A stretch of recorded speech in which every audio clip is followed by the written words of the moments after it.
Hi, this is Usha. Welcome to Rathod's IAS classes. Today in this lecture, we are going to discuss current affairs of 16th April 2021. In this lecture, we are going to discuss 9 topics which are very much relevant to UPSC. So let's get started with our discussion and let us see first article. Title says Center to push judges appointments. So this article mainly talking about judge appointments. So this article will be important regarding GS paper 2 under polity. Okay, so this topic will be very much important regarding mains point of view. So now we are going to discuss this article in a great detail. Okay, so first let us see context. So if you see context, it mainly says that Union government offered to decide in 3 months regarding Supreme Court collegium recommendations for appointment of judges in High Court. So for appointment of judges in High Court, Supreme Court collegium given some recommendation to center. So our union government is going to decide within 3 months or recommendations which are given by the Supreme Court collegium. And these recommendations they have been pending for over half a year. Okay. So now let us try to talk about details.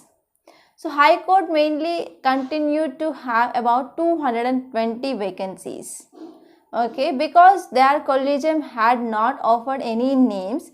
So if you see in High Court, there is increasing in vacancies. Okay, whenever there is increasing in vacancies, it will finally affect efficacy or efficiency of High Courts, because pendency of cases will be increasing, right? And there will be newly freshly filed cases will be present. So because of all these, whenever vacancies are increasing, that will decreases efficiency of courts. And now let us try to discuss some important facts regarding this appointment of judges. So if you are talking about this appointment of judges, so for example, if you are talking about High Courts especially, in our country we have 25 High Courts are present. So total sanctioned strength of this 25 High Courts is about 1080. So out of this, present working strength is 661. So remaining 419 vacancies are present as per March 1st, 2021. So in this context, Supreme Court has been repeatedly conveying to government regarding its growing alarm regarding increase in vacancy or judicial vacancies in High Court. Okay, and if you are talking about some more details here, so even some High Courts, they are functioning only with half of their sanctioned judicial strength. Okay, so this is about some facts regarding number of vacancies in High Court. And now let us talk about collegium system. So this collegium system, it is Indian Supreme Court invention. So if you are talking about our Indian Constitution, do not talk about this collegium system. So our Indian Constitution mainly talk that judges of Supreme Court and High Court, they are appointed by President. Okay, so during this appointment process, President need to go for process of consultation. Okay, so recently what happened, why this collegium came into existence? So in 1970s, what happened, appointment of CJI, that is Chief Justice of India. Normally senior most judge of Supreme Court, he will be appointed as CJI. But in 1970s, we saw there is superseding of these judges, right? And also there is mass transfer of High Court judges. So because of these two issues, that mainly led a question, that arise question of independence of judiciary. Okay, so because of this, finally there are number of series of cases that happened. First judge's case, second judge's case, third judge's case and fourth judge's case, and finally collegium came into existence. Okay, so this is in detail about this topic. And now let us see next article. Title says United Nations, that is UNFPA's population report launched. So this article mainly talking about United Nations Population Fund report. So this topic will be important regarding GS paper 2 under society. So in society we have different people, like we have women, we have men, we have children, we have specially disabled people, right? So this article mainly talking about women. Okay, so this article will be important especially regarding mains. So whenever you are writing essay or any mains answer, so whatever data we are going to discuss now, that can be used directly. Okay, so please save this data. And if you see this article mainly talking about UNFPA population report. So if you see context here, this United Nations Population Fund which came up with a report of 2021, and title of that report is My Body is My Own. Okay, My Body is My Own. So under this report, it mainly said that nearly half of women from 57 developing countries, they do not have right to make decisions regarding their bodies. For example, using of contraceptives, seeking health care, and as well as other sexuality. So in all these areas, nearly half of women, they do not have right to make decisions. Okay, so for first time United Nations, they came up with this report on bodily autonomy, and this report also highlights that only 55% of women, they are fully empowered to make choices regarding healthcare, contraception, and ability to say yes or no to sex. Okay, and 75% of countries, they are legally ensuring full and equal access to contraception. And what comes under violation of bodily autonomy? They includes early child marriages, female genital mutilation, lack of contraceptive choices. So whenever there is lack of contraceptive choices, then that will lead to unwanted pregnancy, right? And unwanted sex exchange for a home and as well as food. So these are some violations of bodily autonomy of women.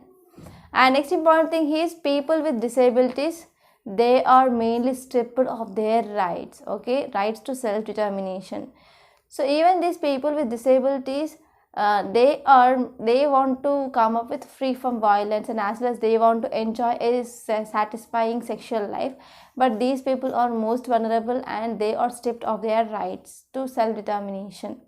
And because of COVID-19 that entered into our life, that led to further exacerbation of situation in India, and not only in India but also other countries as well. Women around world, they denied this fundamental right of bodily autonomy. So in this context, what is way forward? So government need to identify this bodily autonomy. It is very essential for women, and important goal of this United Nations Fund here. So it is mainly talking about how to end this global unmet need. So we need to go for proper contraceptive access. We need to go for preventable maternal deaths and as well as gender-based violence. Okay, and now let us talk about this United Nations Population Fund, that is UNFPA. So this UNFPA, it is subsidiary organ of United Nations General Assembly and works as a sexual and reproductive health agency. So this UNFPA mainly comes under United Nations General Assembly and it works as a sexual and as well as reproductive health agency, and this was established as a trust fund in 1967 and it began its operations in 1969 onwards, and in 1987 it officially named as United Nations Population Fund, but abbreviation which is UNFPA. Okay, so UNFPA mainly stands for United Nations Fund for Population Activities. Okay, it was retained. And if you're talking about funding to this organization, it is not supported by United Nations budget, but it is mainly based on some voluntary contributions of donor government and as well as intergovernment organizations, private sector, and as well as some foundations and as well as individuals. It is depend upon this funding which is provided by so and so stakeholders. And if you're talking about this United Nations FPA, it works directly to tackle the sustainable development goals. Especially Sustainable Development Goal 3 talks about health. Sustainable Development Goal 4 talks about education. Sustainable Development Goal 5 talks about this gender equality. Okay, so this is gist of this topic. And now let us see next article. Title says Center plans to import medical oxygen. So this article mainly talking about medical oxygen. So why this medical oxygen is in news? So as we know, now we are facing the second wave of coronavirus, and today's newspaper mainly says that we had more than 2.16 lakh cases that are freshly and new infectious cases they are recorded in last 24 hours. Okay, so because of this, whenever there is increasing cases of this coronavirus, and for example, if people or patients who are suffering with other comorbidities like respiratory diseases or asthma or pneumonia and heart disease, liver disease, and they need this medical oxygen or oxygen supply on ventilators. Okay, so because of this, why we need to import now medical oxygen? So the number of cases are very much high than when we are comparing with this first wave of coronavirus. So because of this, daily we are reporting about more than 2 lakh cases. So whenever there are more than 2 lakh new infections, so out of this at least 10,000 people, they will face some severe symptoms of this coronavirus. So because of those people, whenever they want to sustain their life, they need oxygen supplement or oxygen that to be given through ventilators. So as we know, because of increase in number of cases, there may be increase in number of or increase in demand for this oxygen. So because of this, as of now, we do not have proper oxygen manufacturing units, for example, in Madhya Pradesh. So because of this, in this area, mainly to provide oxygen supply to patients, so we need to get import of this medical oxygen from other countries. So this is some background, and this article will be important regarding GS paper 2 under health. So whenever you are writing answer regarding whatever the steps which are taken by government to tackle coronavirus, you can add this article, that is government also planning to import medical oxygen from other countries. So if you see context, it mainly says that second wave of coronavirus, it is now evident, and we are seeing there is increase in number of cases, and daily there is more than 2 lakh cases are recorded. So because of this, there is increased demand for medical oxygen from 12 states. They include Punjab, Tamil Nadu, Kerala, Karnataka, Chhattisgarh, Delhi, Uttar Pradesh, Gujarat, Madhya Pradesh, Maharashtra, Haryana and Rajasthan. So in these areas, there is very much high surge of new infections that are evident. Okay. So in these states, we can see high burden of active coronavirus cases. So because of this, there is increase in demand for medical oxygen also. So because of this, government decided to import 50,000 tons of medical oxygen. So why we are going to have this? Because in some states like Madhya Pradesh, they do not have some proper production capacity to meet demand for this oxygen in hospitals. So if you are talking about significance, what is this? Whenever we are importing here, then we can increase our oxygen supply to hospitals such that we can save number of lives, and also it can help to decrease burden on national grid for supply of oxygen to hospitals. So this is significance of this move. And now let us see next article. Title says Center eases guidelines for OCI card holders. So this article mainly talking about OCI card holders, that is overseas citizens of India. Okay, so this topic will be again important regarding GS paper 2 under polity. So regarding this OCI, we recorded a detailed lecture regarding the citizenship of this OCI in our polity Lakshmikant. So if you have not watched that polity lecture series, you can also watch that. So please go to playlist and watch that polity playlist. Okay, and now let us try to talk about this article in a great detail. So this article mainly talking about overseas citizens of India, that is OCI. So why this OCI is in news?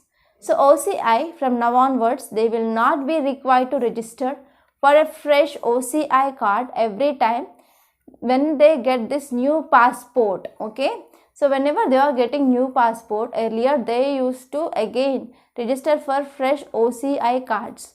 So now government came up with decision on that. So there is no need of submitting this OCI card whenever they are going for new passport.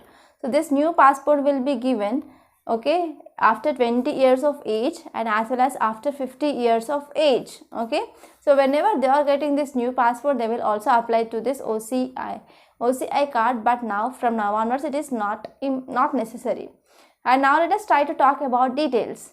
So recently ministry stated that OCI card is required to be reissued each time a new passport is issued up to 20 years of age, once after completing 50 years of age. So earlier we have this OCI card that need to be applied whenever they are getting new passport after 20 years of that age and as well as after 50 years. Okay. So why they need to go for submission of this OCI card also? Because in view of biological changes in face of applicant, so they need to go for again reissuing of this OCI card. So if you are talking about recent changes, it mainly says that first one is whenever any person who is getting this OCI registration that is below 20 years of age, okay, so after 20 years of age again he will get one new passport, right? So at that time he need to apply for OCI card again. Okay, so this is first important thing. Okay, and next one is if at all person who is applying this passport after 20 years of age, there is no need of reissue of this OCI card again. And these details of new passport that can be uploaded online within 3 months of receiving this passport. And next one is each time if a new passport is issued, okay, that is up to 20 years of age and as well as after completing 50 years of age, so they need to update latest photo. Okay, latest photo need to be updated in online OCI platform or OCI portal. So there is no need of applying for this OCI, but they need to upload their recent photo or latest photo. And next one is foreign spouses who are registered under this OCI, they need to upload a copy of new passport along with the latest photo, and also they need to apply declaration that their marriage is still subsisting. Okay, so that should be done each time when a new passport is issued to that foreign spouses. So this is gist of this topic and I hope it is clear. And now let us see next article. Title says US imposes new sanctions on Russia. So this article mainly talking about sanctions which are imposed by US on Russia. Again, this article will be important regarding international relations, which comes under GS paper 2. And now let us try to talk about this article in a great detail. So if you're talking about this article mainly talking about US sanctions on Russia. So why US impose sanctions on Russia? So first one is United States announced that sanctions against Russia are imposed. So because of 3 important reasons. First one is 10 diplomats already expelled. Okay, expulsion of 10 diplomats in retaliation for Kremlin's US interference. Okay, so this Kremlin's US election interference happened. Because of this 10 diplomats, they were expelled. And next one is because of a massive cyber attack in USA by Russia. And next one is other hostility activities. So if you're talking about some details here. So first one is Mr. Biden widened restrictions on US banks trading in Russia's government debt. Okay, so first one is there is increase in restrictions. And next one is expel 10 diplomats who include alleged spies in US elections. And next one is here US also blacklisted 32 individuals and accused for meddling in 2020 presidential elections, and they are mainly support to Trump. And if you're talking about all these details, first one is between US and Russia there is increased tensions. Okay, so mainly because of some European allies and as well as US, mainly over Russia's recent troop build. So Russia increased its troop build around our boundary at this Ukraine. So we already discussed about this topic. So because of this increase in troops at this Ukraine, so even some European allies of USA, they are not satisfied with this. So because of this, that led to latest tensions between USA and Russia. And next one is undermine the conduct of free and fair democratic elections and as well as democratic institutions in US because of meddling allegations here. So whenever there is any meddling, what happened? It will undermine conduct of free and fair elections in country. And next one is there is also allegations that Russian intelligence agencies, they mounted disinformation and as well as dirty trick campaigns in 2016 and 2020 presidential elections, mainly to make Donald Trump victorious. And next one is malicious cyber activities against US and its allies and as well as partners that are seen. So that massive malicious cyber attack name is SolarWinds hack US government computer systems. And next one is Russia, which is mainly having some extraterritorial targeting of dissents, journalists, and as well as undermining security of USA. So it is also one cause of concern. And next one is in Brussels, even NATO, that is North Atlantic Treaty Organization military alliance, mainly supported US allies after announcement of actions to respond this Russia's destabilizing activities. Okay, so these are some important things that you should remember regarding this topic. And now let us see next article. Title says WPI inflation quickens to a record of 7.4%. So this article mainly talking about wholesale price index, and in this wholesale price index there is inflation. So this article will be important regarding economy, which comes under GS paper 3, and this topic will be very important regarding prelims. So regarding prelims, you need to know some facts regarding this. What is this WPI inflation? So this article mainly talking about wholesale price index. So if you see context, it mainly says that inflation based on wholesale price index accelerated last month to a record of 7.4%. So we are seeing this inflation that is more than 7.4% that is seen in this wholesale price. So you need to know what is difference between wholesale price and retail price. For example, let us try to understand this by taking some pictographic demonstration here. So if we have industry, and industry will produce some amount of goods in bulk, okay. So this bulk goods will be purchased by wholesaler from manufacturer, okay.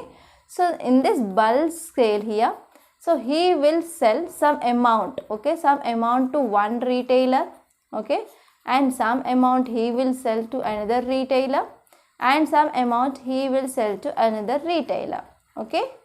So this retailer, he will sell single piece to consumer, okay. He will sell single piece to consumer. So here whatever price this wholesaler he will buys at manufacturing level, that is called as wholesale price. So retail price means, so how much amount here consumer will purchase one good from retailer, it is called as retail price, okay. Now this article, it is saying that there is increase in wholesale price, okay. So there is inflation that is seen in wholesale price index, and that accelerated in the month, okay, to recent record of 7.4%. So now let us try to talk about the details. So first one is this WPI inflation, which is mainly driven by 10.3% because of increase in price of fuel and as well as power. So whenever power price is increasing, that means cost of production will be increased, and even fuel cost means transportation cost will be increased. So finally it will leads to increase in price at wholesale level, okay. So it is very much quickest in pace in 2 years. And next one is there is also sharpest surge in manufacturing products, and we can see there is inflation of 7.3% in manufacturing sector. And next one is crude oil and petroleum products and even basic metals. So prices of these crude oil petroleum products that have been increased. And WPI, that is wholesale price index, okay, hardened to 5.28% from 3.31%. That is approximately 2% rise of price at wholesale level that is seen. And next important facts included here is WPI. So this WPI, it is one of important index which is widely used to calculate inflation. So because of this, it is also called as inflation indicator in India. And if you are talking about this wholesale price index, it mainly measures and also tackles changes in price of goods in the stages before retail level, okay. So before retail level, that means at wholesaler level, so how much change in price that is seen, that will be calculated under this wholesale price index.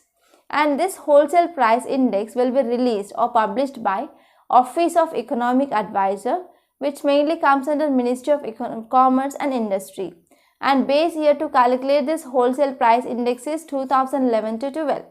And 3 components are mainly identified under this wholesale price index, that is manufacturing products mainly contribute to 64.2%, and primary articles 22.6%, and fuel and power it is 13.1%. So these are some important facts regarding this topic. And now let us see next article. Title says second wave may stall aviation recovery. So this article mainly talking about aviation sector.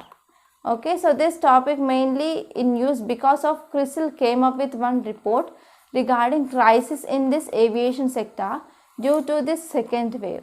So again this article will be important regarding GS paper 3 under economy, which comes under GS paper 3. Okay, and this topic will be important regarding prelims and also mains. So regarding prelims you need to refer some facts regarding this CRISIL, and regarding mains you need to analyze this topic. So now let us see this article in a great detail. So CRISIL came up with a report, right?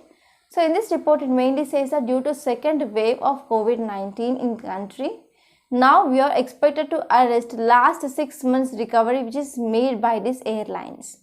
So already we know because of first wave of coronavirus we went for shutting down of our borders, okay, and we did not allow any aeroplane to go out and to come in. So because of this, in that first phase only there are many losses which are bared by this aviation sector. Now after this removal or after easing of this lockdown, or when we move towards this unlock phases, so again now these airlines which have got its place, okay, so it have been started nicely. So what happened because of this second wave of coronavirus, again whatever losses which are made by this airlines earlier, so in the same way now they are also facing some losses. So net losses will be of rupees 9,500 to 10,000 crore rupees, okay. And if you see some details here, so this rating agency, that is CRISIL, analyzed the top 3 airlines. So these top 3 airlines accounts mainly for almost 78% of total passenger traffic. So we are mainly seeing losses in this year. There is loss in fiscal and as well as 35 to 40% of below the levels, and we can also see in fiscal year 2021, that is in fiscal year 2021 there is 35 to 40% of losses that are seen in last year. And now let us talk about what are factors for stalling of aviation recovery. So some factors include there is rising of aviation turbine fuel prices, and also Mumbai and Delhi, these are 2 important cities which contribute for 36% of overall traffic. But in Maharashtra we went for partial lockdown, so because of this there is halt of this airlines. And now let us see next important facts regarding this CRISIL. This CRISIL, it is India's rating agency, and the full service of this rating agency mainly acts as a major credit rating agency in India, and market share it is more than 60%, and this CRISIL mainly offering services regarding financial and as well as manufacturing and also even SME sectors. And majority stake of this CRISIL was held by world's largest rating agency, that is Standard & Poor's. So these are some important facts. And now let us see next article. So before seeing next article, I want to make a small announcement on this platform. So if you want to clear UPSC in 2022, we came up with one excellent course, that is current affairs package along with mains answer writing practice. So how this current affairs package will be useful? So before entering into examination hall, you need to know at least 1.5 years current affairs for sure. And this is right time to join this course to cover this 1.5 years current affairs in a comprehensive manner. And why we need to focus on this current affairs? Because 50 to 60% of questions, either it may be prelims or mains or even interview, you can expect questions from this current affairs. So mastering of current affairs, it is very important to clear UPSC. And if you are talking about this mains answer writing practice, many students who are especially freshers or beginners, they ignore this answer writing practice. So finally result will be they fail in mains. Even though they clear prelims, they cannot clear mains. So mains, it is only for students who are having good answer writing skills. So in this course we are exactly focusing on how to improve your answer writing skills. And if you join this course, we also conduct prelims test on every Sundays, and we also provide video solutions on either Monday or Tuesday. So in this way, this course is exactly focusing on demand of UPSC. So finally, I want to say one thing, please don't take this course as a choice.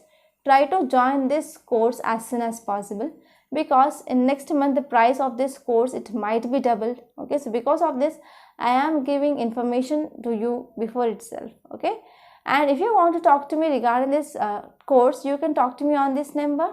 So number is 8074765513. So please note this number. And now let us see next article. Title says lessons from the first wave. So this article mainly talking about coronavirus, that is governance of this coronavirus. So this article will be important regarding GS paper 2 under governance. So now let us try to understand this topic in a great detail.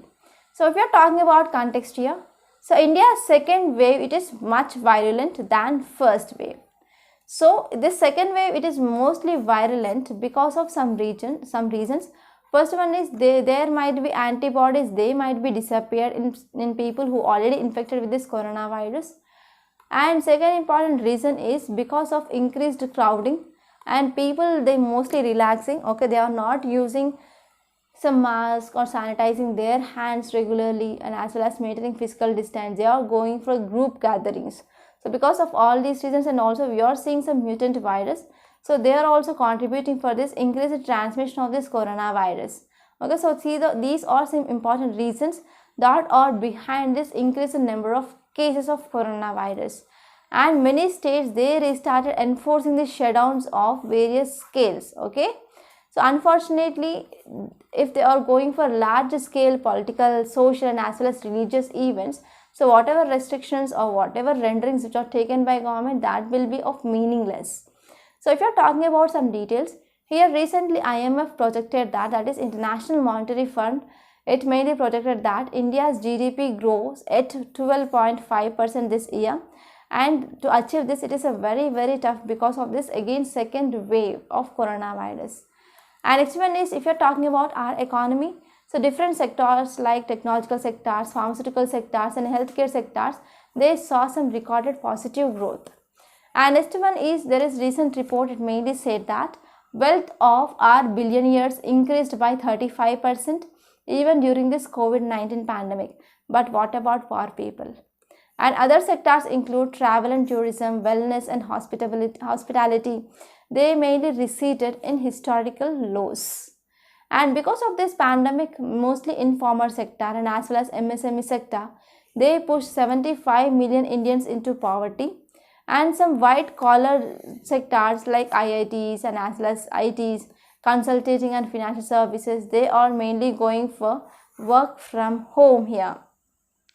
So in this context, author mainly says that whenever we are going for introducing of even a partial lockdown, that will mainly constrain the movement of goods and laborers. So because of this, it will finally leads to decrease in industrial output, and also that will leads to wideness of this economic and social inequalities. So if you're talking about some sectors like travel and tourism, wellness and as well as hospitality, they reached mainly historical lows now. Okay, so because of all these things, now we need to go for taking of some steps to contain this. So if there is nothing which is taken, whenever we are going for imposition of even partial lockdown, that will leads to economic and as well as social inequalities, right? So because of this, what are the steps that can be taken by government? So first one is, government need to ensure cash stimulus package at both individual level and as well as at institutional level. So whenever government which is providing some cash stimulus, that will boost consumption and also that will boost investments in our economy. And next one is, government need to focus or should give some special emphasis to industries which are most affected during this pandemic. And next one is, government need to provide some additional allocations for job stamps and providing some direct cash transfers, and will also need to focus on employment guarantee schemes. And next one is, recently we studied about this Nyaya scheme in our Hindu analysis. So this scheme came up launched by Congress in year 2019, right? So this scheme mainly talks about providing some minimum income of rupees 6,000. Okay, yearly they will get about 72,000 rupees. So it is one of solution. And next one is, vaccination should be opened for all ages, because recent mutant virus Mainly they are spreading across children who are below even 15 years of age. So because of this, now the students, if they want to attend classes, if they want to go for examinations, so we need to open this vaccination for all age groups. Okay, so such that whenever we are providing vaccination to all age groups, so these people will also participate in their skill impartment programs without any further breaks. So this is gist of this topic. And now let us talk about next article. Title says a multipolarity scripted by the middle powers. So this is a very good article, and I liked this article a lot. So I want to try my level best to make you understand about this new Cold War era. So if you see central theme, it mainly says that Japan, Iran, Turkey and India, they are well set to shape emerging world order.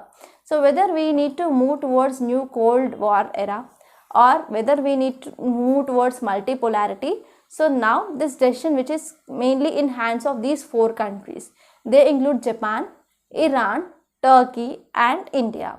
So this article will be very much important regarding GS paper 2 under international relations, and this topic is also very important regarding essay.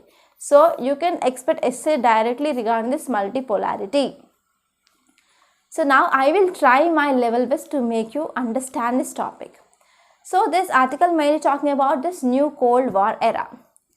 So recently US and Chinese delegations that happened mainly at Anchorage conclave on March 19, and they saw some good result between between USA and China. So in this event, US president, he referred Russian president as a killer. Okay, and also here US president, he want to rejoin nuclear agreement with Iran. So because of this, now we can understand USA have some crucial relationship with China, Russia and Iran here.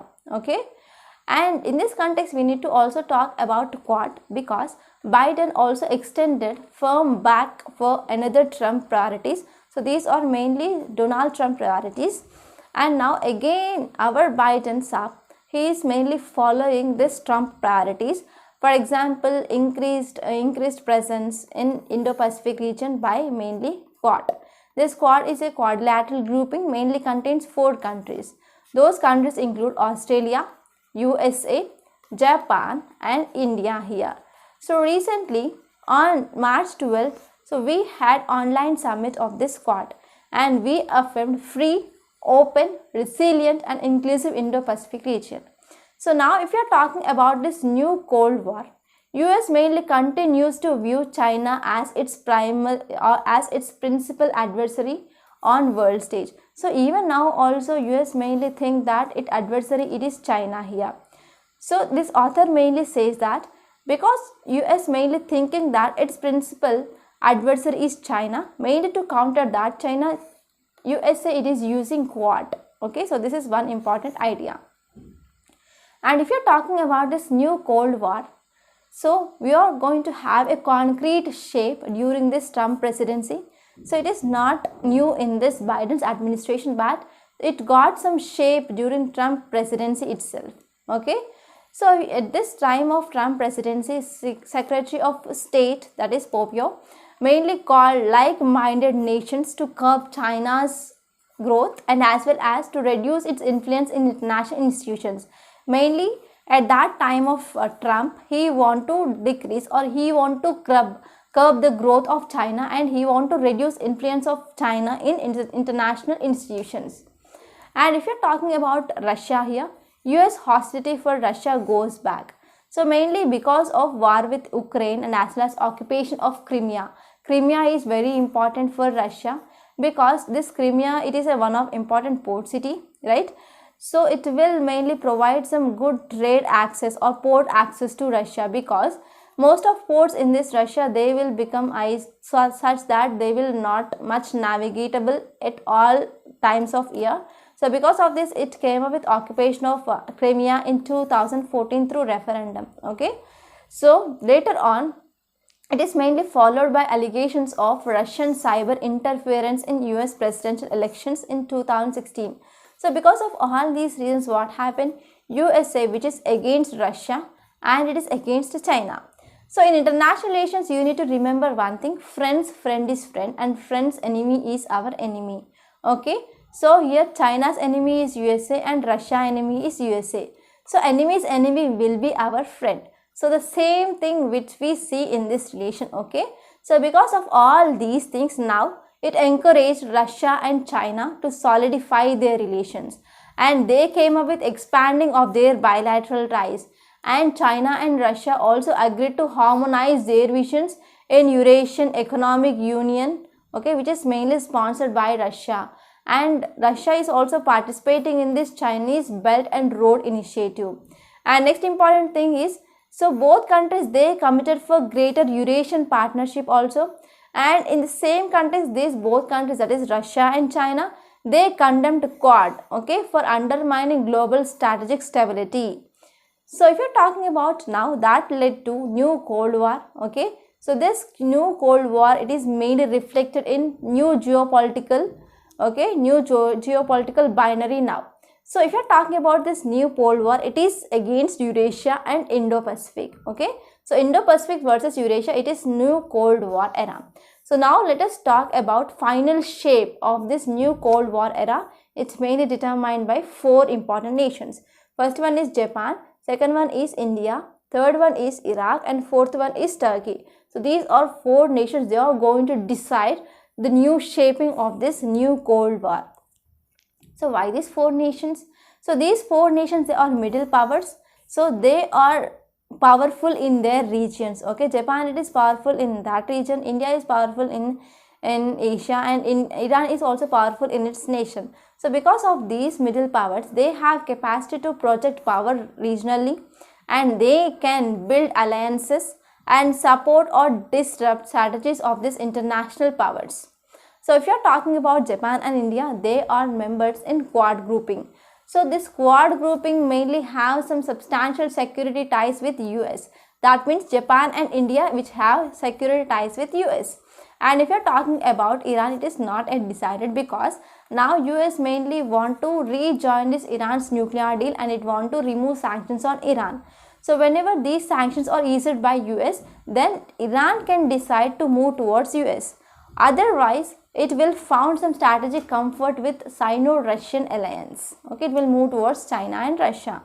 And if you're talking about Turkey, it is member of NATO. Okay, so it will be somewhat interesting here, because it is mainly moved towards Russia and China rather than US and its European alliances. Okay, allies. Okay, so if you're talking about Turkey, why it is moving away from USA? Because it have been purchased this S-400 missile system from Russia. So under Katsah here, it attracted under sanctions of USA. Okay, sanctions imposed on Turkey because of purchasing of this S-400 missile system from Russia. So because of this here, it is mainly moving towards Russia and China. So if you see here, it is very clear that Japan and India, it will support USA. And Iran will support mostly Sino-Russia alliance, and Turkey, it is mainly moving towards Russia and China. So if you are talking about uncertainties among these countries, if you are talking about first one, that is Japan here. So if you are talking about Japan, there is ongoing dispute with China that is happening in Senkaku Islands. So where is the Senkaku Island is present? It is not present in South China Sea region, but it is located in East China Sea. So you have to remember this fact, okay? And Japan also signed security treaty with USA in 1951. Okay, so these are important Japanese interest. So it has some security treaty which signed with USA, and it has some ongoing dispute with China in regarding the Senkaku Islands in East China Sea. But if you are talking about Sino-Japan relations as per 2019 data, it mainly says that 24% of Japan's imports from China and 19% of exports that will go to China here. So in this way, Japan mainly depends on US for security, and Japan will depends on China for prosperity, and even Japan also working on this Belt and Road projects of China. So this is one important uncertainty regarding Japan. And now let us talk about India. So if you're talking about India, India is also having some relations with China. They are going bad now because of military standoff. Okay, and there is also increased presence of China in Indian Ocean. So because of these two reasons, now India it is moved very much closer towards USA. Okay, and if you're talking about India it is expanding defense ties with US from 2016 onwards. So we have massive defense purchases and as well as agreements with US, and also we have intelligence sharing. Okay, we have CONCOSA, we have BECA, etc. And next one is there is frequent military exercises that are held between India and USA here. Okay, so if you're talking about Chinese view regarding India and US relations, so here Chinese mainly says that in Quad for US, India it is one of valuable partner. Okay, so because of this, here it will have mainly overlook at Western Pacific region, and these Quad members, they will not come into issue where India and China they are mainly facing, that is along this 3,500 land border with China. So this is again one important issue of India. And if you're talking about next one, that is Iran. So Iran it is mainly facing sanctions and as well as frequent threats from USA. Okay, so because of this it is a naturally ally of Sino-Russian allies. Okay, but if in case US sanctions are eased, then Iran will seek to redefine its strategic space and as well as exercise independent options regarding whether to move towards USA or whether to move towards its Sino-Russia allies. And if you're talking about Turkey it is a steady distancing mainly from Western partners, and it is mainly moving towards China and Russia. Okay, so if you see here, there is increasing geopolitical, military and as well as economic alignment of Turkey with Russia and China that is seen. Okay, but here one important issue still, Turkey wishes to keep its ties with US intact. Okay, it wants to retain freedom to make choices. So because of this, recently Turkey also came up with New Asia Initiative. So this New Asia Initiative involves strengthening of East-West logistical and economic connectivity. Okay, so this is mainly backed by again Western powers and China. Okay, so this is about gist of this topic, and I hope you have some idea regarding how these countries they are going to shape this new Cold War era. So whether they want to move towards new Cold War era, whether they want to go towards this multinationalism. So it is in hands of these four countries. So this is gist of this topic. And now let us see today's main question. Japan, Iran, Turkey and India should focus to make multipolarity world rather than a new Cold War era, defining the characteristics of emerging global order. Okay, so this question is mainly demanding that these countries, that is India, Turkey and Iran and Japan, they need to focus on making of multipolar era or multipolar world rather than going towards a new Cold War era by defining characteristics of emerging global order. So you need to write answer within 150 words. Okay, you need to discuss this. So keyword here is discuss. So try to write answer. Okay, so by this we are concluding today. I hope you enjoyed this lecture. Please subscribe to my channel and don't forget to like, share and comment my videos.